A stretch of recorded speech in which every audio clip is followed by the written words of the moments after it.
beds, hearts, and bucks. And all the music you love.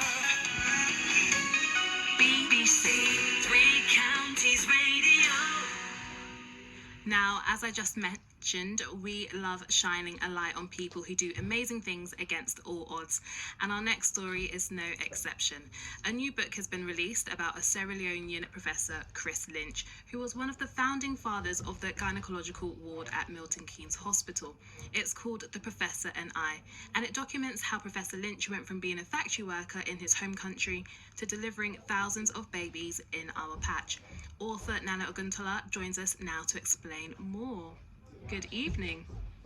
Good evening. Thank you for having me. No worries. Now, Chris sounds like a fascinating man.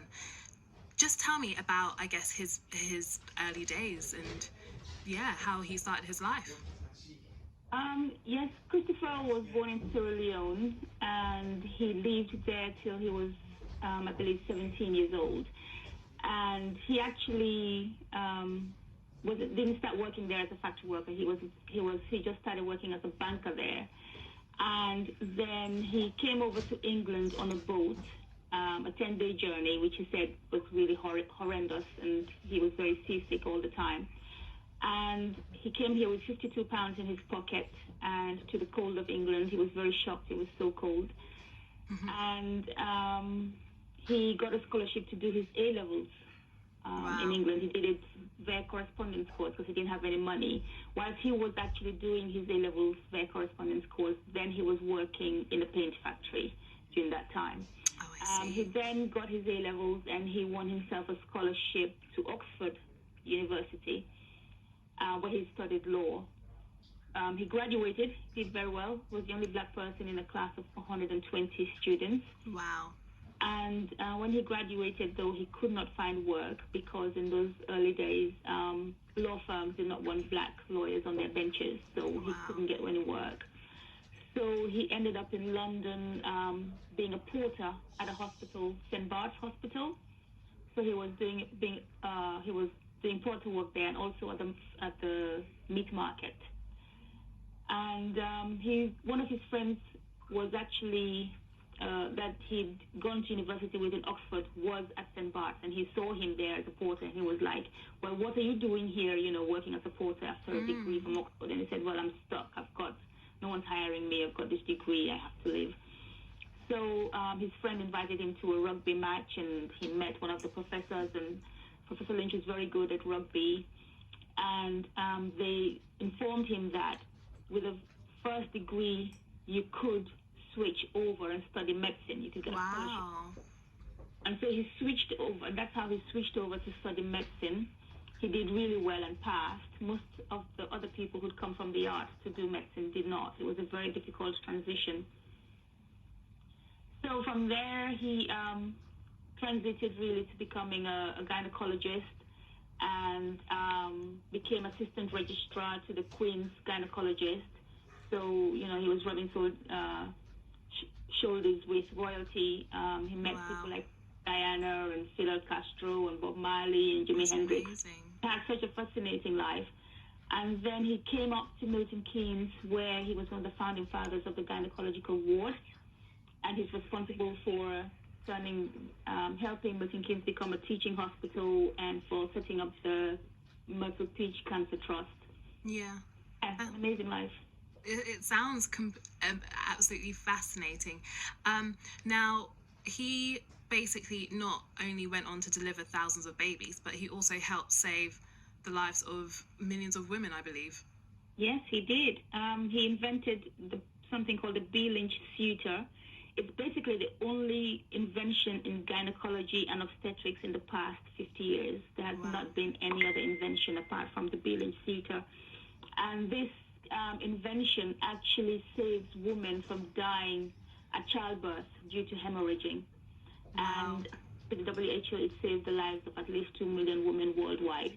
It's used in almost every hospital globally, and it's just a known gynecological procedure.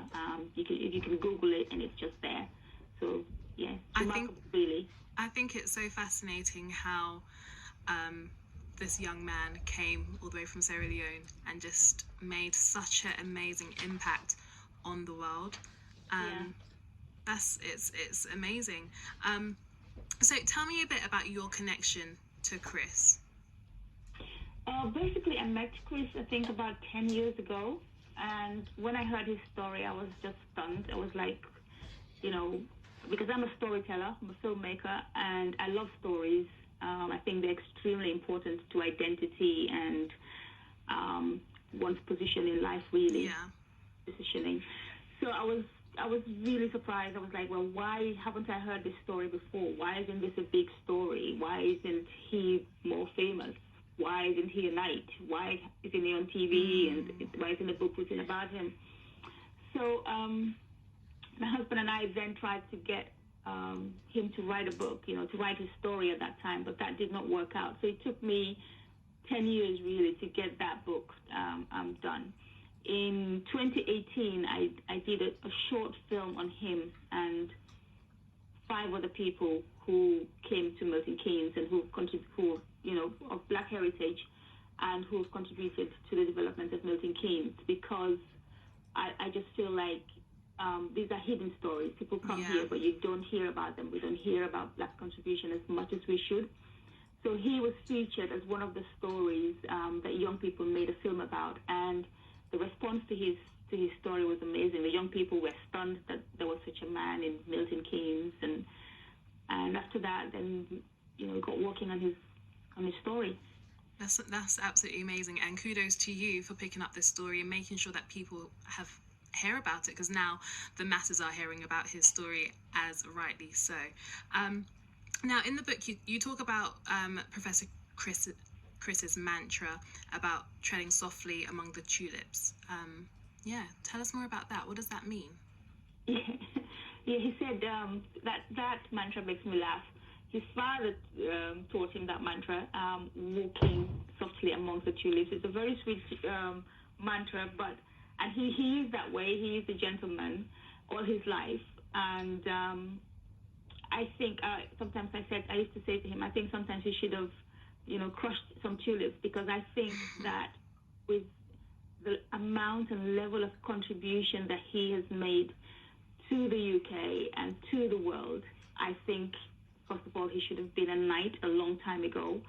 And secondly, I think he should be far more renowned than he is. And I always say to him, because he treads softly amongst the tulips all the time, he's not insisting on, on I think what I think he deserves, but that is his mantra: tread softly amongst the tulips. So his mantra is not to offend, not to upset. If someone's upsetting you, ignore it or walk away. And he sounds like an incredible man. Nana, well done for documenting his life, so that we can learn, so that he goes down in history as a great man. Where can people get a copy of your book? The book is on Amazon, Amazon.com, and it's on Kindle and Amazon, and on paperback as well. And yes, the idea is that it goes down in history, that story just doesn't disappear, doesn't die. Nana, thank you so much. It was great speaking to you. Thank you so much for having me.